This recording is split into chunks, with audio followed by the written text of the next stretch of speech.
प्रायः साधक स्त्रियों की संगति में फिसलकर अपनी साधना से पतित हो जाते हैं। जितने साधक गिरते हैं स्त्रियों की संगत से ही। चूँकि कबीर पुरुष थे और विरक्त थे, इसलिए उन्होंने स्त्रियों को माया कहा है। यही कथन स्त्रियां अगर साधना करना चाहती हैं, माया से बचना चाहती हैं, तो उनके लिए पुरुष बंधन है।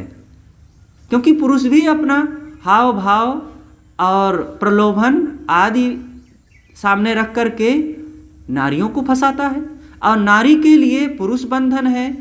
तो जिस प्रकार से पुरुष नारी से बचने के लिए अपने मन में इसके प्रति दोष दृष्टि अपना करके अपनी रक्षा करता है, वैसे नारियां भी पुरुषों के लिए समझें और करें। क्योंकि पुरुष के लिए नारी जिस प्रकार से बंधन है, उसी प्रकार उतना ही प्रबल, उतना ही घातक पुरुष भी नारी के लिए बंधन है। तो यहाँ पर नारी और पुरुष की बात नहीं है, ये मन का मोह। जहाँ ये मोह उत्पन्न हो जाता है, चाहे स्त्री के मन में हो या पुरुष के मन में, दोनों बंधन है। ज़्यादातर पुरुष साधक हुए हैं, साधना में आगे बढ़े हैं, ग्रंथ लिखे हैं, तो उन्होंने नारियों के लिए कहा कि हे साधक, अगर तू साधना करना चाहता है तो स्त्री मात्र से सावधान हो। और उसके लिए दोष दृष्टि भी उन्होंने खूब लिखा है। सदगुरु श्री पूर्ण साहब जी ने तो वैराग शतक में खूब कहा है, सदगुरु कबीर साहब ने भी खूब कहा है कि नारी निरख न कीजिए, निरख न कीजिए गौर, अनिरखत ही ते विष चढ़े मन आवे कछु और जहाँ जराई सुंदरी तू जनी जाहु कबीर, उड़ के भस्म जो लाग ही सूना होए शरीर। सांप बिच्छू का मंत्र है माहुरव झारा जाए, विकट नारी के पाले परे काढ़ी कलेजा खाए। तो यहाँ पर नारी का खंडन नहीं है, नारी की निंदा नहीं है, बल्कि उसका सम्मान है। जो लोगों ने नारियों की प्रशंसा की है, नारी का बड़ा सम्मान किया है और उनके एक एक अंगों की प्रशंसा में कलम तोड़ दी है, श्रृंगार रस की बातें लिखने में, तो क्या ये नारी का सम्मान है? सम्मान नहीं है। उन्होंने ही तो नारी का अच्छी तरह से अपमान किया है,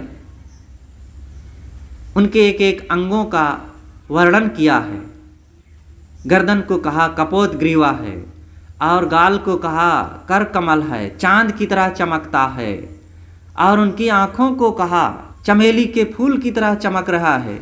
मतलब एक एक अंग का वर्णन करके ये तो वैसे ही हुआ जैसे गिद्ध के सामने मांस की प्रशंसा करना, चोर के सामने चांदी की बड़ाई करना। तो उस चांदी की सुरक्षा कभी रहेगी? चोर तो वैसे ही ललचाया हुआ है, उसकी तरफ धाक लगाए बैठा है कि कब ये असावधान हो और मैं उसके चांदी को, रुपए को चुरा ले जाऊं। इसी प्रकार ये कामी, लोभी, लंपट और इंद्रियों का गुलाम जो मनुष्य है, ये वैसे ही आकर्षित है भोगों के लिए। फिर एक एक बड़ाई करना नारी शरीर का, तो नारी शरीर की कितनी सुरक्षा होगी?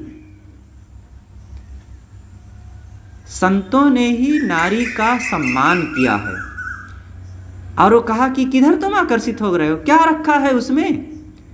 ये हड्डी, मांस, खून, मवाद और चाम, बाल, खाल और मलमूत्र से भरी हुई जो स्त्री की देह है, इसी गंदगी में तुम आकर्षित हो रहे हो। अरे महाविभत्स, महागंदा, बदरूप, दुर्गंधी से भरा हुआ, इधर से अपने मन को हटा और अपने अंदर जो पवित्र आत्मा बैठा हुआ है, दिव्य चेतन बैठा हुआ है, उसको पहचान, उसको समझ और उसकी तरफ आकर्षित हो। तो नारी की तरफ से पुरुषों के मन को हटाने के लिए अनेक युक्तियां संतों ने दी है और कहा है कि अपने को पहचान। और नारी को उन्होंने माँ, बहन, बेटी के रूप में कहा है। तो असली और सच्चे अर्थों में तो संतों ने ही नारी का सम्मान किया है, माँ माना है। और जब माँ कह दिया, बेटी कह दिया, बहन कह दिया, तो इससे बढ़ कर के और उनका आदर, सम्मान और प्रतिष्ठा क्या हो सकती है। इसलिए सद्गुरु कबीर ने नारी की निंदा नहीं किया है। जो थोड़े से वचनों को लेकर के कुछ स्त्रियां भी टिनटिना जाती हैं और कहती हैं अरे कबीर तो नारी की निंदा करने वाले हैं।